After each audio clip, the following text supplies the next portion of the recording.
你知道场内的管线拉得好不好也会造成风险吗？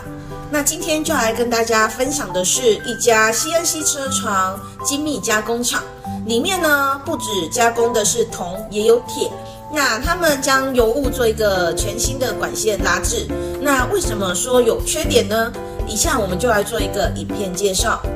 油污系统的管线配置虽然也能改善场内空气品质，但显示在外的管线如果是一个油污回收机对一个滤烟筒，那只要定期清理就没有问题。相反的，如果是10个油污回收机对一个滤烟筒呢，1对10的吸风量，导致最后拉力减弱，油污产生的油垢残留在管线上，安全风险大且容易易燃。因此，油污拉管设置、阀门配置、力道平均分配，拉力才会平均，减少风险，并增加安全系数，安全有保障。